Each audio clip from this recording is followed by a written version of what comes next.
1 Kings 22. Not sure. Micah? Micaiah? Micaiah, right? Micaiah?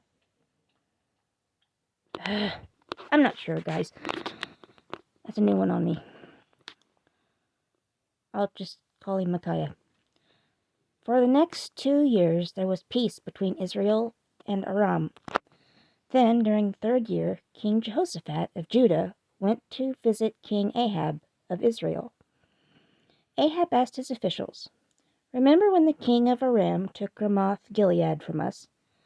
That city is ours, so why have we done nothing to get it back?" So Ahab asked King Jehoshaphat, "Will you join us to go fight the Arameans at Ramoth Gilead?" Jehoshaphat answered, "Yes, you and I will be as one. My men and my horses will be as yours. But first, let's ask the Lord for advice." So Ahab called a meeting of the prophets. There were about 400 prophets at that time. Ahab asked the prophets, "Should I go and attack the Arameans at Ramoth Gilead or not?" The prophets answered Ahab, "Yes, because the Lord will let you defeat Ramoth Gilead." But Jehoshaphat said, "Doesn't the Lord have another prophet here? Let's ask him the same question." King Ahab answered, "Yes, there is another prophet. His name is Micaiah, son of Imlah. But I hate him because he will not say anything good about me when he speaks for the Lord. He always says things that I don't like." Jehoshaphat said, "The king should not say that." So Ahab took one of his officers to go and find Micaiah. At that time the 2 kings were sitting on their thrones, with their royal robes on, at the judgment place near the gates of Samaria. All the prophets were standing before them, prophesying. One of the prophets was named Zedekiah, son of Cananah. Zedekiah made some iron horns and said to Ahab, "The Lord says, you will use these iron horns to fight against the army of Aram. You will defeat them and destroy them." All the other prophets agreed with Zedekiah and said, "Your army should march now to go fight against the Arameans at Ramoth Gilead. You will win the battle. The Lord will let you defeat them." While this was happening, the officer went to find Micaiah. When he found him, the officer told him, "All the other prophets have said that the king will succeed, so you should say the same thing." But Micaiah answered, "As surely as the Lord lives, I can say only what the Lord says." Micaiah went and stood before King Ahab. The king asked him, "Micaiah, should we go and attack the Arameans at Ramoth Gilead or not?" Micaiah answered, "Yes, go and be successful. The Lord will let you take the city." But Ahab answered, "How many times do I have to tell you? Tell me the truth. What does the Lord say?"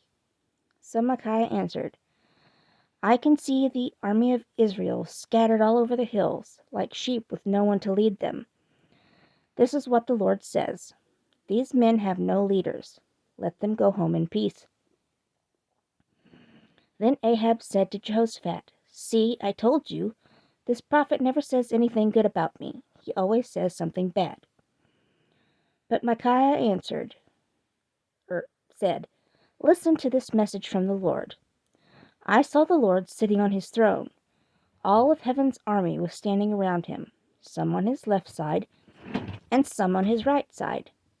The Lord said, 'Which of you will go fool Ahab into attacking the Arameans at Ramoth Gilead, so that he will be killed?'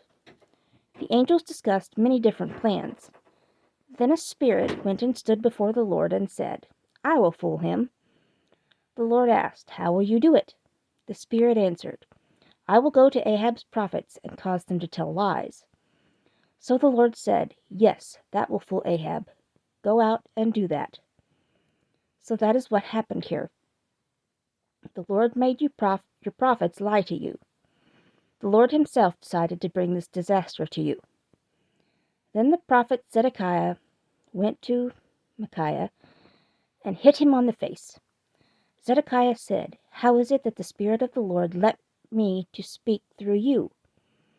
Micaiah answered, "Look, what I said will happen, and you will see it one day when you are in a secret room somewhere hiding." Then King Ahab ordered one of his officers to arrest Micaiah. Ahab said, "Arrest him and take him to Amon, the governor of the city, and Prince Joash. Tell them to put Micaiah in prison. Give him nothing but bread and water to eat. Keep him there until I come home from the battle." Micaiah said, "Listen to me, everyone. Ahab, if you come back alive from the battle, the Lord has not spoken through me." The battle at Ramoth Gilead. King Ahab of Israel and King Jehoshaphat of Judah went to fight the Arameans at Ramoth Gilead. Ahab said to Jehoshaphat, "Disguise yourself when you go into battle, but wear your own clothes, and I will disguise myself." The king of Israel went into battle dressed like an ordinary soldier. The king of Aram had 32 chariot commanders. He gave them this command: "Don't go after anyone except the king of Israel, no matter how important they are." When the commanders saw King Jehoshaphat, they thought he was the king of Israel, and so they went to kill him. Jehoshaphat started shouting. When the commanders saw that he was not King Ahab, they stopped chasing him. Then a soldier in the distance pulled back as far as he could on his bow and shot an arrow into the air. The arrow happened to hit the king of Israel in a small hole where his armor was fastened together. King Ahab said to his chariot driver, "I've been hit. Turn the chariot around and let me off the battlefield." The armies continued to fight while King Ahab was propped up in his chariot. He was leaning against the sides of the chariot, looking out toward the Arameans. His blood ran down onto the floor of the chariot. Later in the evening, he died.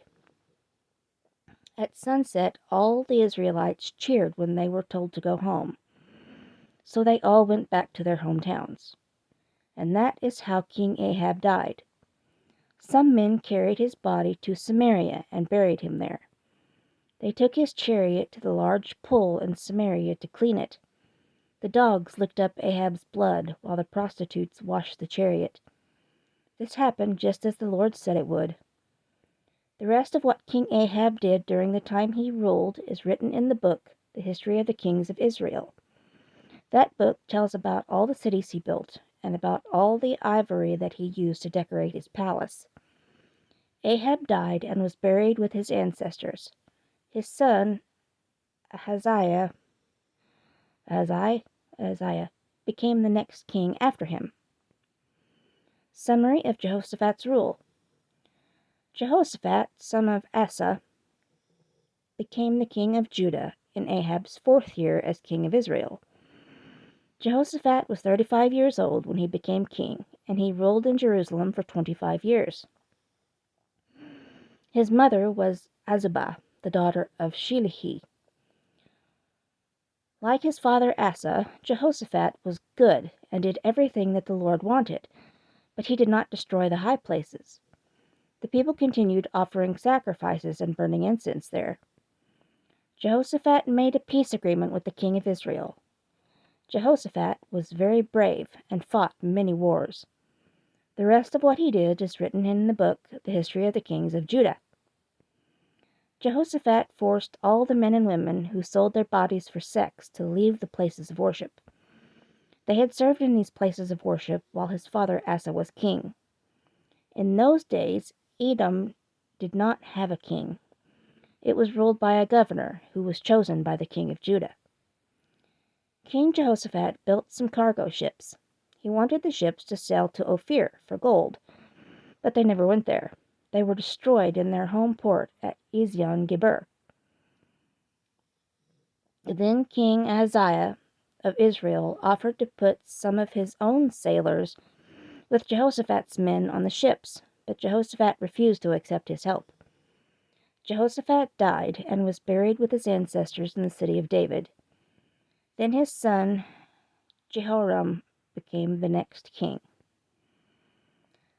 Ahaziah, king of Israel. Ahaziah, was the son of Ahab. He became king of Israel during the 17th year that King Jehoshaphat ruled Judah.